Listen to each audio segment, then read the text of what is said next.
తన తండ్రి జ్ఞాపకార్థం వైకుంఠ రథాన్ని బహుకరించిన మల్లారెడ్డి మెదక్ జిల్లా మనోరాబాద్ మండలంలో మేజర్ గ్రామ పంచాయతీ అయిన కలాకల్ గ్రామంలో ఎన్నో రోజులుగా ఎదురు చూస్తున్న గ్రామ ప్రజలకు వైకుంఠ రథాన్ని తన తండ్రి గారి జ్ఞాపకార్థం అందివ్వడం జరిగిందని మల్లారెడ్డి తెలిపారు.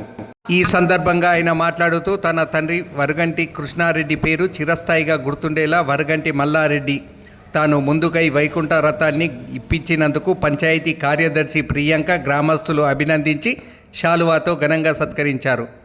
గ్రామ కార్యదర్శి ప్రియాంక మాట్లాడుతూ ఎప్పటి నుండో ఎదురు చూస్తున్న కల నెరవేరిందన్నారు.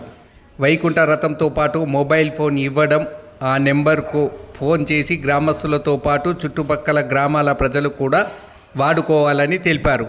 గ్రామ పంచాయతీ సమక్షంలో ఇచ్చినందుకు గ్రామ కార్యదర్శి ప్రియాంక గ్రామస్తుల తరపున మల్లారెడ్డికి ప్రత్యేక ధన్యవాదాలు తెలిపారు. ఈ కార్యక్రమంలో అన్ని పార్టీల నాయకులతో పాటు గ్రామ పెద్దలు, యువకులు పాల్గొన్నారు. కాలకల్ గ్రామ ప్రజలకు ధన్యవాదములు. మా నాన్నగారి పేరు కాపాడాలని, ఆయన పేరును నిలవాలని గ్రామానికి ఈ యొక్క రథం కలకల్ గ్రామ వాస్తవ్యులైనటువంటి మన వరగంటి మల్లారెడ్డి గారు గ్రామ పంచాయతీకి నేటి రోజున మనకి వైకుంఠ రథం డొనేట్ చేయడం జరిగింది.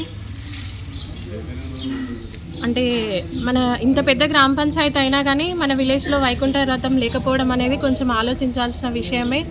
అయినా కానీ ఈరోజు వాళ్ళ తండ్రి గారైనటువంటి కీర్తిశేషులు వరగంటి కృష్ణారెడ్డి గారి ఆశీస్సులతో వాళ్ళ జ్ఞాపకార్థం మన గ్రామ పంచాయతీకి ఈరోజు వైకుంఠ రథం డొనేట్ చేయడం జరిగింది.